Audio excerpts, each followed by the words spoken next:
আমাদের এই যুব সম্প্রদায়, যেখানে অনেকদিন থেকেই আমাদের জাতীয় কংগ্রেস দলের সাংসদরা, আমাদের বিরোধী দলনেতা রাহুল গান্ধীজি থেকে শুরু করে সংসদের ভেতরে এই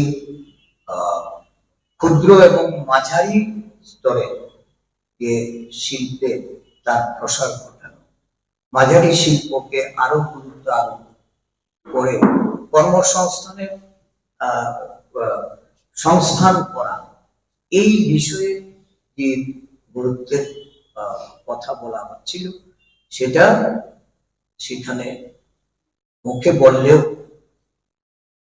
কার্যকরী যে ভূমিকা বাজেটের মধ্যে রেখে সেটা করা হয়। অথচ অন্যদিকে আমরা দেখলাম এমন একটা মাঝামাঝি জায়গায় এসে কর্পোরেটদের ক্ষেত্রে সরকারের যে পদক্ষেপগুলি, সেখানে এই ইনকাম ট্যাক্সে যারা কর ফাঁকি দিচ্ছে, সেই ক্ষেত্রে সরকারের যে নীতি, সেই নীতিতে আরো বেশি রিল্যাক্সেশন।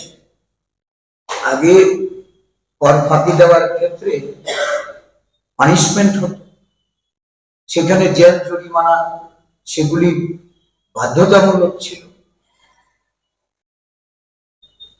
আজকের প্রস্তাবে আমরা দেখছি যে এই প্রস্তাবের মধ্যে এখন তার সংস্থান শুধুমাত্র জরিমানার মধ্যে দিয়ে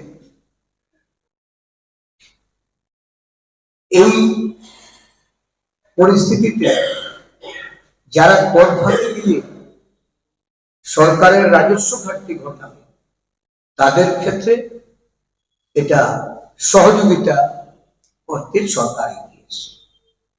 এই ইনকাম ট্যাক্সের পানিশমেন্টের ক্ষেত্রটাকেই পরিহার করা হয়েছে। তো স্বাভাবিকভাবে এই ক্ষেত্রে সুবিধাটা কারা পাবে? যারা অন্যায়ভাবে কর ফাঁকি দিয়ে রাজস্বতে বিশাল পরিমাণ ঘাটতি নিয়ে এসে তাদের সুযোগ করে দেওয়া হচ্ছে।